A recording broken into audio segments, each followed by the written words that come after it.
सो बच्चों, इसके previous part में हमने कंप्लीट किया था एक्सरसाइज 8.1 के फर्स्ट 5 क्वेश्चंस। आज हम बात करने वाले हैं आपसे इसका जो पार्ट 2 है, इसके अंदर हम डिस्कस करने वाले हैं question number 6, question number 7, question number 8 in detail. आइए तो बच्चों, विद दिस लेट्स बिगिन। सबसे पहले introduction as usual, let's have a quick recap of the formulas and basic concepts. बच्चों, मान लीजिए आपके पास ये एक राइट एंगल ट्रायंगल है, इसको हमने यहाँ पे दे दिया A, right angle at B, and ये पॉइंट है आपका सी। करेक्ट। अब लेट्स से ये मैंने एंगल सिलेक्ट कर लिया थीटा। तो बच्चों, इसके जस्ट अपोजिट वाला जो साइड है, इसके जस्ट अपोजिट वाला जो साइड है वो कौन सा है? ये है। और ये हमारे लिए क्या बन जाएगा? परपेंडिकुलर बन जाएगा। और बच्चों, जो 90 डिग्री के जस्ट अपोजिट वाला साइड है वो क्या बन जाएगा हमारे लिए? ये बन जाएगा हाइपोटेन्यूस। और जो साइड बच गया ये है हमारा बेस। बेसिकली इस साइड को हम एडजेसेंट साइड बोलते हैं, इस साइड को अपोजिट साइड बोलते हैं, और इसको हम हाइपोटेन्यूस बोलते हैं। तो फॉर दिस एंगल थीटा यदि हम लिखें कि बच्चों साइन थीटा क्या होगा, कॉस थीटा क्या होगा, एंड टेन थीटा क्या होगा, तो बड़ी आसानी से फॉर्मूला आप लिख पाएंगे, क्योंकि प्रीवियस क्लास में ही हमने काफ़ी डिटेल में इसके बारे में डिस्कशंस कर लिया था। तो एक बार आइए दोबारा से इसे हम रिकैप कर लेते हैं। Sine theta it is going to be opposite side यानी परपेंडिकुलर ओवर हाइपोटेन्यूस। इसी तरीके से कॉस थीटा, तो cos theta is going to be बच्चों base, that is B upon hypotenuse, right. और टेन थीटा क्या होगा बच्चों? तो ये हो जाएगा आपका परपेंडिकुलर ओवर ओवर बेस। अब देखिए, साइन का जो रेसिप्रोकल होता है क्या होता है बच्चों?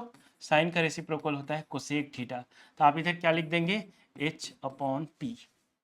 h अपॉन h ऊपर चला जाएगा, p नीचे आ जाएगा। इसी तरीके से cos थीटा का रेसिप्रोकल क्या होता है बच्चों? तो cos थीटा का रेसिप्रोकल होता है sec थीटा। तो इसका भी रिवर्स कर दीजिए, this is going to be h upon b। और बच्चों, tan का रेसिप्रोकल होता है cot थीटा, तो ये हो जाएगा आपका b अपॉन p। तो इस तरीके से आपने ये जो बेसिक फॉर्मूलेज हैं उसका हमने एक बार रिकैप कर लिया। ठीक है, आइए यहां से कहानी को हम आगे बढ़ाते हैं बच्चों। पाइथागोरस थ्योरम भी हमने डिस्कस किया था कि मान लो आपके पास एक राइट एंगल ट्रायंगल है, तो राइट एंगल ट्रायंगल में दो साइड गिवन है, थर्ड साइड निकालना आपको, तो आप क्या यूज करेंगे? उसके लिए आप यूज करेंगे पाइथागोरस थ्योरम। कैसे बच्चों? वो भी मैं लिख देता हूं यहाँ पे। सो इस केस में जो हमें दे रखा हुआ है इन्होंने, ये जो कहानी हमें दे रखी है ट्रायंगल एबीसी, इसमें बच्चों मैं यदि पाइथागोरस यूज करूं, है ना, apply Pythagoras theorem, Pythagoras theorem, तो ये क्या बोलता है बच्चों? ये बोलेगा आपका कि परपेंडिकुलर स्क्वायर यानी यहाँ पे side A B whole square plus base square that is side B C whole square must be equal to side A C whole square. यानी आपको इनडायरेक्टली मिल जाएगा P A square plus B A square is equal to H square. तो इतना knowledge हमारे लिए बहुत ज़रूरी है आगे के क्वेश्चंस को सॉल्व करने के लिए। करेक्ट। आइए, तो we are ready to go and start solving question number 6। बच्चों चलते हैं अपने अगले। ओके, सो क्वेश्चन नंबर 6 बच्चों स्क्रीन पे आपके सामने है। इसमें क्या दे रखा है? Angle A and angle B are acute angle. Acute angle का मतलब क्या होता है बच्चों? Less than 90 degree. चलो ठीक है, इतनी बात समझ में आ गई। Such that cos A is equal to cos B। Fine. हमें क्या प्रूव करना है? हमें प्रूव करना है कि बच्चों ये जो दोनों एक्यूट एंगल्स हैं, angle A and angle B, they are equal. Angle A is equal to angle B, यही प्रूव करना है। तो इसके लिए बच्चों सबसे पहले यहाँ पे लिखिए सोल्यूशन, राइट। और एक ड्रॉ करिए राइट एंगल ट्रायंगल। एक राइट एंगल ट्रायंगल ड्रॉ कर लीजिए यहाँ पे पहले। ठीक है। और बच्चों ध्यान रखना, इस वाली जो angle A and angle B है ये दोनों एक्यूट एंगल हैं, तो गलती से भी एंगल ए और बी में से यहाँ पे कोई भी एंगल नहीं आना चाहिए। क्यों? क्योंकि एक राइट एंगल ट्रायंगल है और ये 90 डिग्री है। तो बच्चों चलो, मैंने ले लिया एंगल ए यहाँ पे, ठीक है, और एंगल बी मैंने ले लिया यहाँ पे। तो बच्चों ऑटोमेटिकली ये हो जाएगा हमारा एंगल सी। इतनी बात क्लियर है सबको? Very good. चलिए जी, बहुत बढ़िया। बच्चों अब हम बात करेंगे कि इस वाले ट्रायंगल में cos A कितना होगा, cos B कितना होगा। क्वेश्चन में ये दोनों इक्वल दे रखा है, तो इन्हें दोनों को हम इक्वेट कर देंगे। आइए बच्चों, सो इन ट्रायंगल ABC, बच्चों मुझे बताइए कि cos A क्या होगा। तो आप बोलेंगे देखो ये वाला एंगल है और ये वाले जस्ट एंगल के अपोजिट वाली साइड ये है, तो ये बन जाएगा परपेंडिकुलर और ये बन जाएगा बेस। करेक्ट। तो बच्चों cos जो होता है ये होता है बेस अपॉन हाइपोटेन्यूज। करेक्ट। तो बच्चों इसके लिए बेस क्या है, इस वाले एंगल के लिए AC है बेस, और बच्चों हाइपोटेन्यूज क्या है, AB है। तो हमें मिल गया cos A is equal to AC upon AB। ये रहा हमारा इक्वेशन नंबर 1। क्लियर है बच्चों इतनी बात? बहुत बढ़िया। आइए इसी तरीके से we are going to calculate, we are going to find cos B as well. ये जो cos B दिख रहा है आपको, आइए अब इसको हम निकालते हैं। तो यहाँ पे मैंने लिख लिया again in triangle ABC, same triangle हमने ले लिया बच्चों इस बारी cos B। बच्चों जैसे ही हमने cos B लिया, ध्यान देना आप, जैसे ही मैंने यहाँ पे cos B लिया बच्चों, हम इस एंगल की बात कर रहे हैं। अब इस एंगल की बात करें तो इसके जस्ट अपोजिट वाली जो साइड है वो ये है, और ये बन जाएगा परपेंडिकुलर, ये बन जाएगा बेस। तो हमेशा बच्चों कॉस क्या होता है, बेस अपॉन हाइपोटेन्यूज होता है। बच्चों इसमें बेस क्या है आपका, BC है, तो ये रहा हमारा बेस, और हाइपोटेन्यूज तो चेंज हुआ नहीं, ये एज इट इज रहा आपका AB। क्लियर? तो बच्चों हमें मिल गया cos B is equal to BC upon AB। ये रहा इक्वेशन नंबर 2। इतनी बात क्लियर है सबको? According to the question ATQ, as per the question बच्चों, cos A is equal to cos B, cos A is equal to cos B। ध्यान देना, cos A is equal to cos B। cos A किसके बराबर है बच्चों, AC upon AB के। Correct. और cos B किसके बराबर है बच्चों, BC अपॉन AB के। अब ध्यान देना जरा सा कि दोनों के डिनोमिनेटर AB है, इस AB को उस साइड भेजेंगे, AB क्या हो जाएगा, कट। तो अपने को क्या मिलेगा बच्चों, AC is equal to BC। अपने को मिल गया AC is equal to BC। अब एक चीज यहाँ पे बड़ी क्लियर है कि this AC this side and BC this side, this two sides are equal. अब याद आ रहा होगा आपको बच्चों कि किसी भी ट्रायंगल में जब दो साइड इक्वल हो जाए तो वैसे ट्रायंगल को हम क्या बोलते हैं, आइसोसेलियस ट्रायंगल बोलते हैं। करेक्ट, जिसमें दो साइड क्या हो जाए, इक्वल हो जाए। तो बच्चों इस साइड, ये जो साइड है और ये जो साइड है, दोनों आपस में क्या हो गए, बराबर हो गए, दे आर इक्वल। तो बच्चों as per the isosceles triangle rule, इस साइड के जो अपोजिट एंगल है और इस साइड के जो अपोजिट एंगल है, ये आपस में क्या होंगे, ये आपस में बराबर होंगे। तो क्लियरली बच्चों we can write here H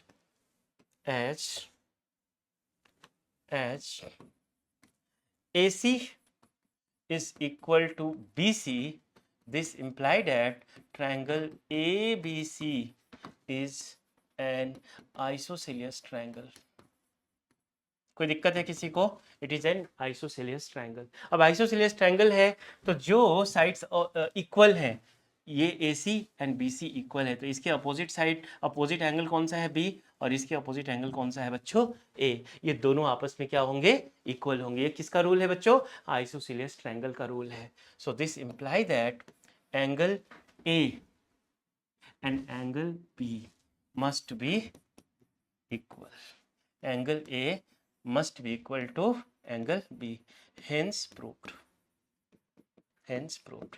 ये रहा बच्चों एक छोटा सा क्वेश्चन था आपका, क्वेश्चन नंबर 6, बट डेफिनेटली थोड़ा सा ट्रिकी था। आइए तो जल्दी से इसे नोट डाउन करिए या फिर स्क्रीनशॉट ले लीजिए, और फिर हम बढ़ते हैं अपने अगले क्वेश्चन की तरफ। आई होप आपने स्क्रीनशॉट ले लिया होगा, तो I am just switching the page.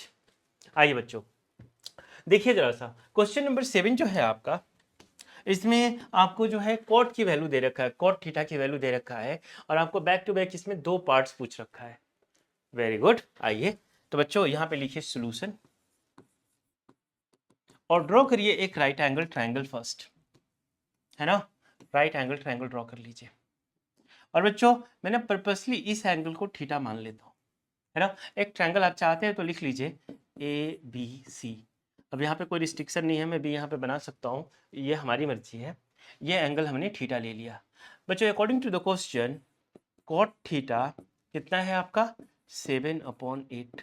और बच्चों बताइए कॉट थीटा के लिए, कॉट थीटा पहले किसका रेसिप्रोकल है, तो आप बताएंगे cot theta is the reciprocal of tan। tan theta क्या होता है, यहाँ पे मैं लिखता हूँ, tan थीटा होता है बच्चों परपेंडिकुलर अपॉन बेस। तो कॉट थीटा इसका रेसिप्रोकल है, उल्टा कर दीजिए, बेस अपॉन परपेंडिकुलर। इतनी बात समझ में आ गई सबको?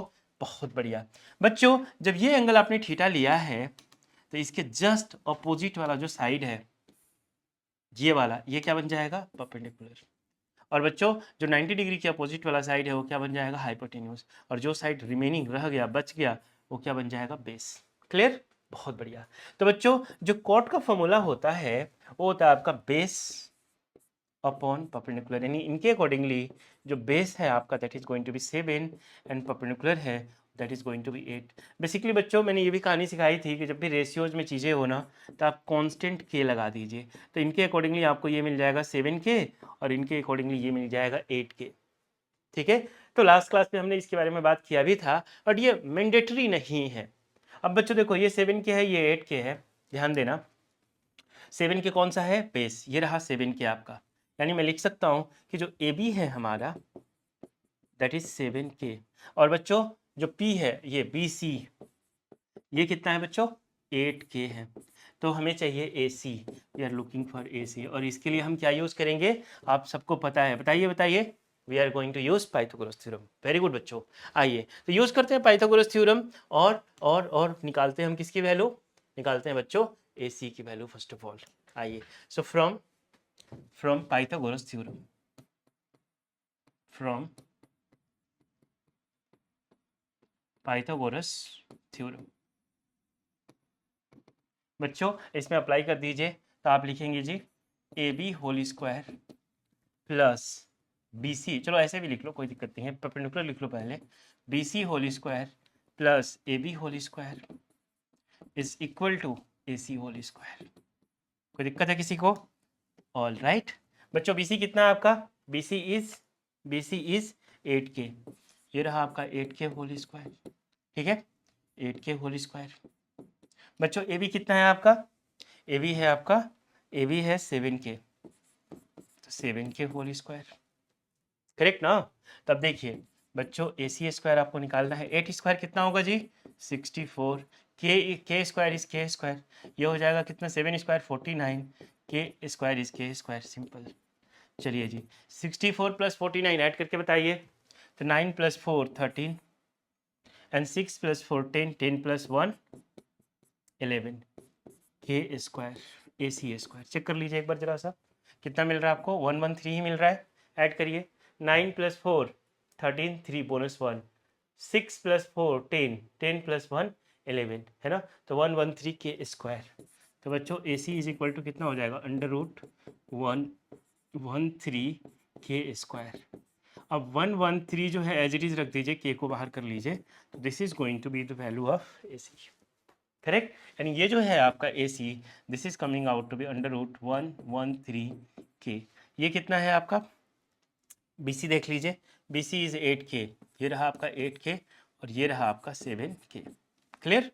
ये के क्यों लगाया हमने? क्योंकि ये रेशियोज है, हमें एग्जैक्ट वैल्यू नहीं पता है ना? ठीक है।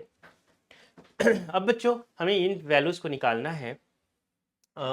इसका रहा आपका 1 plus sine theta into 1 minus sine theta, 1 plus cos theta into 1 minus cos theta.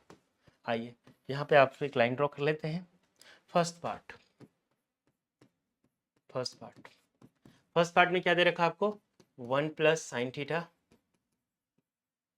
Into 1 minus sine theta whole divided by बच्चों 1 plus cos theta into 1 minus cos theta. अच्छा एक बात बताइए, एक तो तरीका ये है कि इनकी वैल्यूज हम यहीं पे रखें।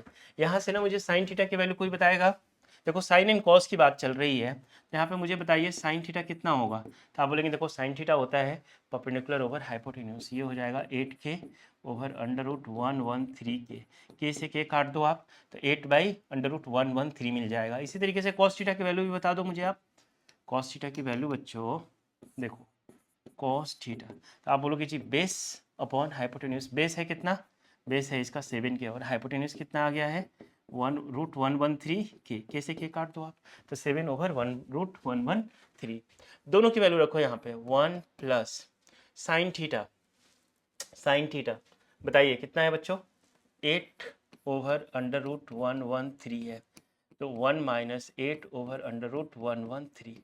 ठीक है बच्चों, इसी तरीके से यहाँ पे रखिए 1 प्लस कॉस थीटा की वैल्यू कितनी है 7/√113 1 माइनस 7/√113। बच्चों एक कॉन्सेप्ट आपने पढ़ा होगा, यहाँ पे मैं लिख देता हूँ a plus B into A minus B क्या होता है बच्चों A square minus B square. Same कहानी है, यहाँ पे अप्लाई कर दीजिए। देखिए ये हो जाएगा a, ये हो जाएगा b, तो a plus B A minus B. तो बच्चों we are going to write 1 square minus 8/√113 whole square.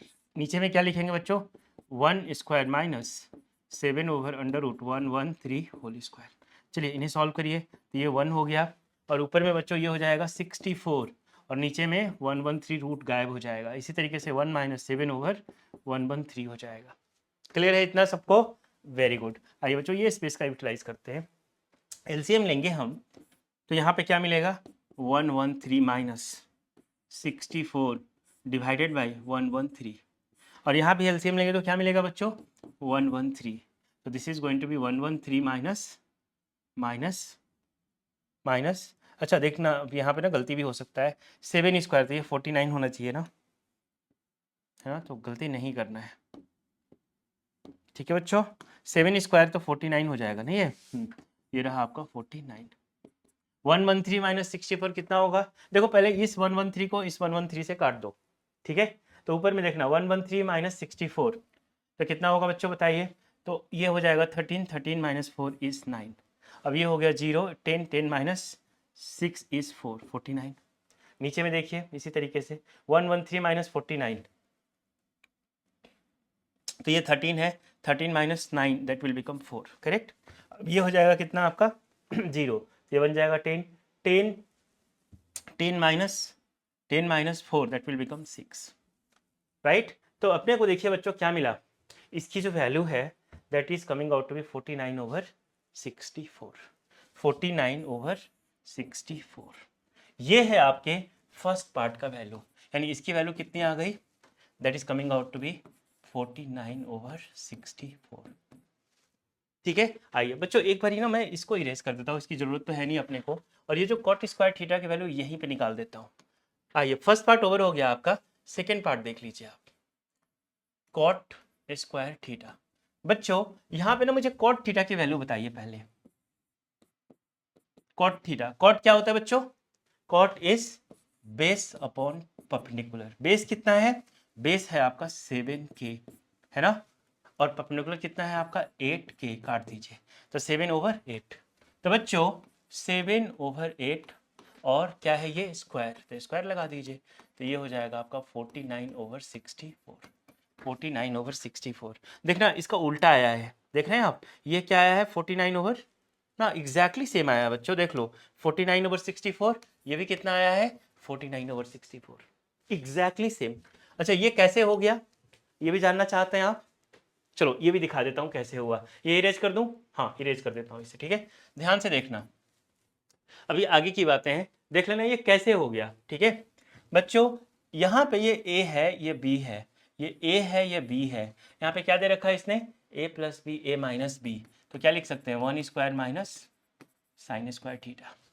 समझना इस बात को, ये क्या है a है, ये b है, ये क्या है a है, ये b है, a plus B A minus B, तो क्या लिख सकते हैं 1 square minus cos square theta.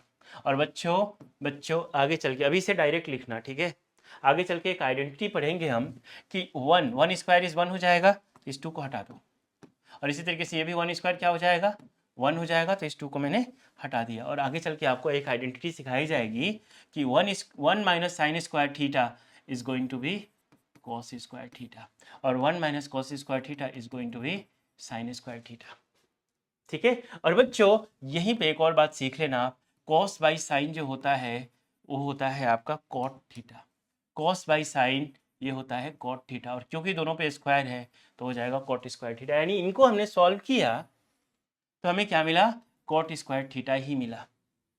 और इसीलिए बच्चों जब आपने कॉट स्क्वायर थीटा की वैल्यू निकाला तो एग्जैक्टली सेम वैल्यू आ गया। बात समझ में आई? बट ये वाली कहानी तब आपको और बेहतर समझ में आएगी जब हम आइडेंटिटीज के साथ डील करना चालू कर देंगे, ठीक है बच्चों। चलो जी, तो इसे क्विकली नोट कर लें, ये वाला जो मेथड है अभी आप इसे ज़्यादा ध्यान नहीं देंगे, this part we will be covering once more when we are done with the identities part. अभी आप इसी मेथड से चलेंगे, ठीक है बच्चों। ऑल राइट, तो क्विकली इसे नोट डाउन करें, बेहतर होगा स्क्रीनशॉट ले लें, and let's move to the next question. तो आइए बच्चों बढ़ते हैं अगले क्वेश्चन की तरफ। क्या दे रखा है क्वेश्चन, देखिए जरा सा। इन्होंने दे रखा है 3 cot a is equal to 4, then they are saying check whether 1 minus tan square a over 1 plus tan square a is equal to cos square a minus sin square a or not। Separately इसकी value निकाल लेंगे, separately इसकी value निकाल लेंगे, और देख लेंगे कि दोनों इक्वल आ रहा है या फिर नहीं आ रहा है। आइए बच्चों सेम कहानी, सोल्यूशन जो दे रखा है नोट कर लीजिए, 3 cot a is equal to 4। तो बच्चों यहाँ से cot a कितना हो जाएगा, 4/3, करेक्ट। आप चाहे तो इसमें कांस्टेंट के लगा दीजिए, के कट हो जाएगा, कॉमन कॉमन वैल्यू है वो। अब यहाँ पे ना आप बच्चों एक राइट एंगल ट्रायंगल ड्रॉ करिए, राइट एंगल ट्रायंगल बनाइए, और इस वाली ना मैं इस वाले एंगल को ए कर दूंगा, ये मेरा बी है और ये मेरा सी हो जाएगा, ठीक है। पर्पसली मैंने जानबूझ के इसको ए कर दिया, ठीक है बच्चों। कॉट की वैल्यू आपको पता है, और कॉट होता क्या है, ये हो जाएगा बच्चों base upon perpendicular, base upon perpendicular, ठीक है। तो सीधा मैं लिख देता हूँ बी अपॉन पी, इतना क्यों लिखूँ मैं, बी अपॉन पी। अब इस वाले ट्रायंगल में बच्चों ये क्या है, पी है, और ये क्या है, बी है। इसका मतलब हमें बी की वैल्यू भी पता है और पी की वैल्यू भी पता है। देखो यहाँ से बी की वैल्यू कितनी है, 4k, तो मैंने लिख दिया 4k। यहाँ पी की वैल्यू कितनी है, 3k, तो मैंने यहाँ पे लिख दिया 3k। अब बच्चों पाइथागोरस थ्योरम यूज करके एसी की वैल्यू निकाल लो आप, तो apply Pythagoras theorem, Pythagoras theorem.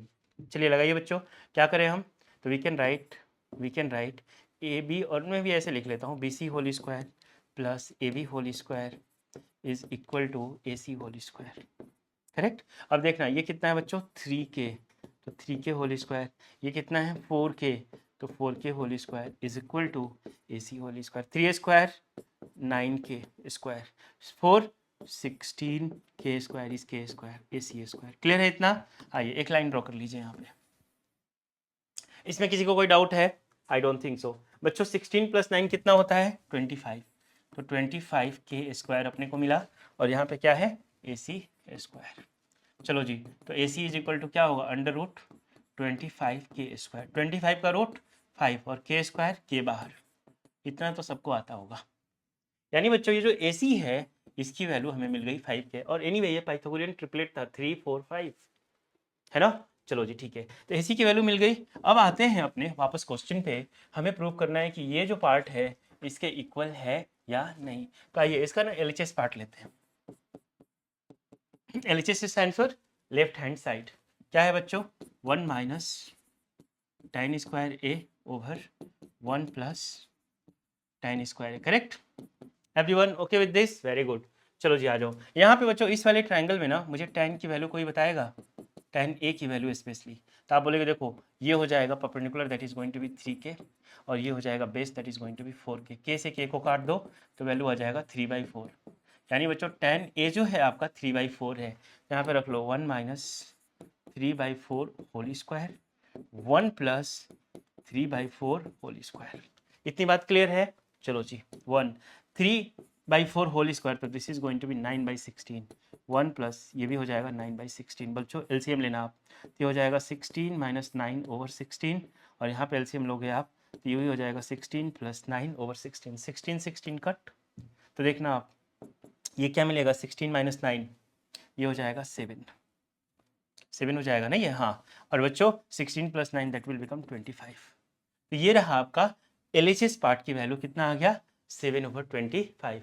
यानी बच्चों हमने इस वाले पार्ट को सॉल्व किया, इस वाले पार्ट को सॉल्व किया, तो रिजल्ट हमें देखने को क्या मिला, हमें देखने को मिला 7/25, ठीक है। इसी तरीके से अब इस वाले पार्ट को भी सॉल्व करेंगे, और लेट से रिजल्ट हमें सेम मिल जाता है 7/25, तो हम क्या बोल देंगे, yes these two are equal, और नहीं मिलता है तो बोल देंगे they are not equal, as simple as that. चलो आ जाओ बच्चों, सो वापस से लेते हैं हम इसका आरएचएस पार्ट, ठीक है। आरएचएस कितना है इसका, नोट करो, it is cos square A minus sine square A. आ जाओ बच्चों, यहाँ से ना मुझे cos बताना, इस वाले ट्रायंगल से मुझे बताना कि cos क्या होगा, cos a बताना है आपको। तो कॉस क्या होता है, बेस अपॉन हाइपोटेन्यूज, यानी 4k ओवर 5k, k से k काट दो 4/5 है ना। तो यहाँ पे मैंने लिख दिया बच्चों 4/5 होल स्क्वायर माइनस साइन क्या होगा यहाँ से, इस वाले ट्रायंगल में मुझे साइन बताना जरा सा। तो साइन ए, साइन हमेशा होता है बच्चों परपेंडिकुलर ओवर हाइपोटेन्यूज, यानी 3k ओवर 5k, k से k काट दो 3/5, ये हो गया आपका 3/5 होल स्क्वायर। चलो जी, 4/5 होल स्क्वायर तो 16 ओवर 25 माइनस 9 ओवर 25, एलसीएम लो बच्चों। तो 16 minus 9 over 25, 16 minus 9 is 7, 7 over 25, क्या मिल गया आपको, again same 7 over 25, clear. So we can say 1 minus tan square a over 1 plus tan square a is equal to cos square a minus sin square a, hence proved। Actually prove भी नहीं करना था, हमें बताना था कि ये दोनों इक्वल है या नहीं, तो हम बोलेंगे yes, so yes these two are equal, proved। ये प्रूफ नहीं भी लिखोगे तो चलेगा, क्योंकि यहाँ पे प्रूफ लिखना मैंडेटरी है नहीं, क्योंकि हमें ये प्रूफ दिखाना था कि ये दोनों इक्वल है या नहीं, प्रूफ नहीं करना था, चेक करना था कि whether this two are equal और नॉट। तो हमने बोल दिया कि yes this two are equal, as simple as that. कहानी समझ में आई बच्चों, यहाँ तक किसी को कोई डाउट है क्या? I don't think so. सो इसे जल्दी से नोट कर ले या फिर बेटर टेक द स्क्रीनशॉट। आइए तो बच्चों, यहां तक हमने क्वेश्चन नंबर 8 कंप्लीट कर लिया है। इसके बाद जो रिमेनिंग क्वेश्चंस है that we will see in the next part. तो बच्चों इसी तरीके से पढ़ाई करते रहें और मस्ती भी करते रहें। बाय बच्चों, टेक केयर।